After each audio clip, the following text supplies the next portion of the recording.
Hi అందరికీ, నేను మీ సూర్య. ఈరోజు నేను తోటకూర పులుసు ఇది ఎలా చేయాలో చూపిస్తున్నాను. ఇది చపాతీలకైనా రైస్లకైనా చాలా బాగుంటుంది. ముందుగా 4 కట్టలు తోటకూర తీసుకుని శుభ్రంగా కడుక్కోవాలి. సాల్ట్ వేసి కడుక్కోండి, అలా మంచిది.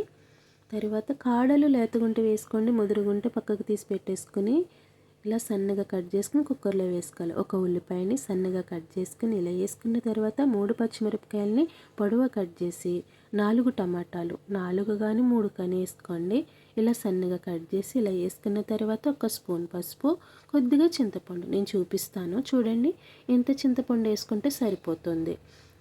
తర్వాత 1 స్పూన్ కారం, 1 గ్లాస్ వాటర్, ఇవన్నీ కుక్కర్లో ఇలా వేసుకున్న తర్వాత ఒక్కసారి కలుపుకొని కుక్కర్ మూత పెట్టుకొని స్టవ్ వెలిగించి స్టవ్ మీద పెట్టినాక ఒక 3 విజిల్ తెప్పించుకుంటే సరిపోతుంది.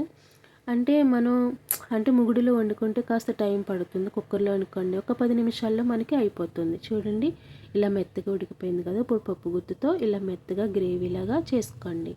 చూడండి ఇలాగా. ఇప్పుడు దీనికి నేను తాలింపు వేసి చూపిస్తాను.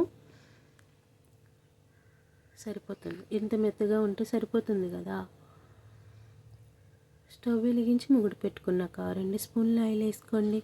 దాంట్లో 4-5 వెల్లుల్లి రేకల్ని చిన్న ముక్కలుగా కట్ చేసి ఇలా వేసుకోవాలి.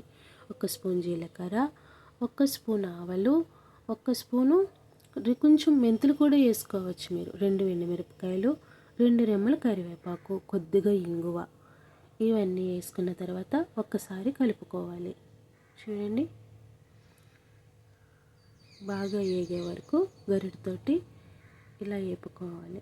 వేపుకున్న తర్వాత మనం ముందుగా ఉడికించుకున్న పప్పు ఆకుకూర ఉంది కదా, అది చూడండి ఇలా వేసుకొని బాగా కలుపుకోవాలి. చూడండి, మన తోటకూర పులుసు రెడీ అయిపోయింది. చాలా సింపుల్గా తొందరగా అయిపోయింది కదా. చాలా టేస్టీగా కూడా ఉంటుందండి. దీంట్లోని మన చపాతీలోకి అయితే చాలా బాగుంటుంది. ట్రై చేయండి.